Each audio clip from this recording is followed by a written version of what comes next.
So I'll just say this. Kentucky goes on the road. They beat the team that was number 2 in KenPom, the number 1 KenPom defense in college basketball. It was as much of a statement win as you are going to find in college basketball based off of, all of the narratives and all of the discussion and everything that was going on heading into this. Tennessee was rolling. They looked as good as anybody in college hoops. Kentucky looked frankly as bad as anybody in college hoops coming into this game. So your biggest takeaway from Kentucky's win?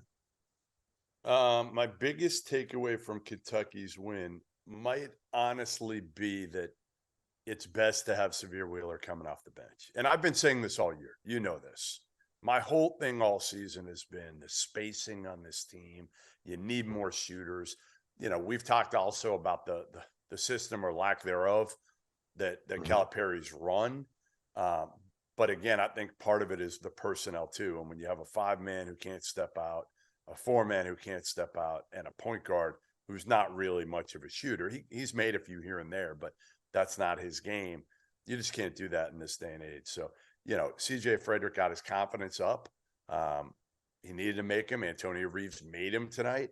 And that just makes life easier for everybody. And you know what they did? They rebounded the hell out of the ball tonight. That's what today. They played tough as shit. After going down 8-0, like you said at the outset, you thought they were dead and buried. Now, I did too. I was on the phone with somebody, and I was almost like, it was a coach, and I was almost like, you know what? I should get off the phone to watch this game, but I'm looking at it, I'm like, this thing could be over in by the under 12 at this point. That's what we all thought. And I was really impressed with, again, how tough they were. Yes, that really stood out to me as well, because they folded at Alabama. Let's just call it what it is, right? Yeah. That it was the first time that I'd ever seen a Kentucky team just kind of roll over and let another team do what they did. And it was nice to see them get down and fight back and claw back and keep scrapping and keep with the intensity. To your point, Severe Wheeler, I said this at the start, that it may have been a blessing in disguise that he wasn't able to play. I got some stats from our guy, Evan Miyakawa at evanmiya.com. It's MIYA, Evan, MIYA.com. Yeah. The lineup: Cason Wallace, CJ Frederick, Antonio Reeves, Jacob Toppin, and Oscar Tshiebwe had 20 possessions heading into the night. He'd only played that lineup 20 possessions for the whole season. The adjusted offensive, the adjusted efficiency margin for that possession, for that lineup in those 20 possessions was 107.8, which is so high that for non-stat nerds, that's saying a dude averaged 300 points a game. That's how high that number is. It's an insane number. Today in this game, when that lineup was on the floor, that 5, they outscored Tennessee 29-14. All other lineups that Coach Cal ran out there today lost to Tennessee 42-34. CJ Frederick and Antonio Reeves combined for 31 points, 5 for 15 from 3. But the biggest thing is they did not get exposed on the defensive end of the floor. And it's just, I know that Kentucky fans have been calling for that specific lineup, right? I know that we have been calling for that specific lineup. And they did here's the craziest part to me is they did all of that. They had that much success. Jacob Toppin looked like a guy that was banged up. Cason Wallace, when he was out there, he looked like me. Right. His back, you could tell that dude was in pain. Anybody that's thrown out their back, or anyone that's had back spasms, knows how hard it is to just kind of move when you have that back pain. And that's what Cason Wallace looked like when he was walking out there. I got him all the time from carrying your ass. Yeah, man. I cannot say enough about how tough that dude was in there playing. And he had a bloody lip for good measure. But what a win for Kentucky. So where do you stand on them in terms of kind of like SEC standings at this point, right? I think in a vacuum, when you look at the talent on that roster, there's a reason why we picked them. Everybody had them top 5 heading into the season. It was a mess for the last month, but we've seen them kind of figure some things out. So where are you on this group moving forward? What do you think of them long term? Okay, this is easy to me. They should be the second best team in the SEC. They should be. Okay, to me, I know people are Tennessee. I get they beat Kansas, but if you look at it, the numbers were the numbers for Tennessee because they were blowing everybody out. They were blowing out shitty teams. Their start of their SEC slate was Ole Miss, Mississippi State, South Carolina, and Vandy, Rob. And they were beating the hell out of Hey, the don't Florida slander. Gulf Vandy just put Coast. up 63 points and a half on Arkansas. Don't you dare slander I'm Vandy. just saying. I'm just saying. Like, listen, Arkansas isn't what Arkansas is with Nick Smith and Trevor Brazile. We know that, right? We know that. They're a shell of, they're 3-3 or 4-4 without those guys. You know, Tennessee's good. Auburn's okay, right? Florida's okay. Missouri, we're going to see that Missouri's going to come down to earth a little bit here. LSU stinks. Ole Miss isn't very good. Like, let's face it, Kentucky should be the second best team in this league when they get their act together. And this will give them some momentum to at least get back to kind of feeling good about themselves.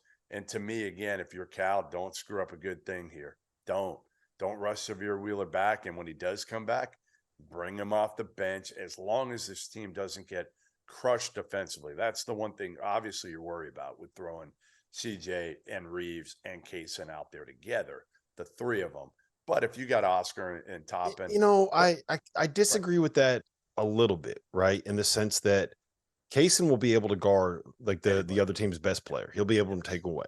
yes. Jacob Toppin is athletic enough that he could guard whoever the second best player is, whether it's a 1, 2, 3, like whoever it is. He The can guard problem 2 is they through don't have 4. a rim protector to make up for any I of the know. perimeter mistakes. Yes, That's the problem. and Oscar is, I don't know if he's still coming back. I don't know if He he's was banged better up. today. He was now they missed 100 layups around the rim, so Yeah, maybe like he wasn't that much better. Right. It wasn't.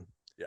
They He still got there. They and still got that's there when they also were not a team that normally thrives in pick and rolls, right? And the biggest issue with Oscar is the pick and rolls. And wow, Jacksonville came all the way back. Sorry, the NFL playoffs are always going to Did be they NFL win? playoffs. Yeah, they just won game-winning field Jesus. goal. They were dead. Unbelievable. Trevor Lawrence, shout out to Trevor Lawrence. Yes, I agree with what you're saying there. And it's definitely a concern, but I think that lineup is good enough. Like I'm You not. got to go with it. What are you going to lose? What do you lose right now? It worked today. It worked in Yes, exactly. And hopefully Cal will see that and say, okay, I'm bought in. I think this is good. And If you he know what doesn't, else? they'll run his like he has no choice now. To me, Mhm. I think you have no choice but to bring Severe Wheeler when he comes back from the You shoulder have injury. to. I mean, you have to at this point. Right. You know what I was really impressed with after the game is how much guys like Jacob Toppin and CJ Frederick like stood up for their coach in the post-game press conferences, and how much they were like, we've kind of like heard what people are saying, like we know what the narrative is, and we wanted to make sure that wasn't going to be a thing. Like I was, after watching the first probably 37 minutes of the South Carolina game and watching the Alabama game, I was really worried that Cal had lost that locker room. Like there was an effort level there Sure. that you would not expect, like that would make you kind of say like, okay, that is a team that has tuned out what they're hearing from the sideline. And this was a big win, Rob, because you only have a certain amount of resume wins left on the plate right now, right? You only had a few, and if you didn't get this one, okay, coming up, you got Georgia and Texas A&M at home, and then at Vandy. So those 3 games, you win them. Everybody's going to be like, "Who cares, really? You're supposed to win them." Look, honestly, though, like those are the 3 best games that you could have coming up right now, because it's a chance right to now get because right. you won. Yes, You what I'm won, saying is, and if now you had figure lost things today, out. if you had lost today, what I'm saying is there was nothing there for the next 3 games to be able to show, how much better you were getting. It was like that LSU win, right? Everybody got all excited, and I'm sitting there like, I get it. Like they barely beat LSU at home, though. Like that's nothing. The next one you had was really at home against Kansas here, which is 3 weeks away, or 2 weeks away, 2 weeks away from today. So you would have to wait 2 more weeks for another resume win. Now you have it. Now you start to win these 3 games. And now people start to pay attention a little bit and give you a little bit more credibility and respect. If you didn't win this one, you go into that Kansas game and that's your Super Bowl.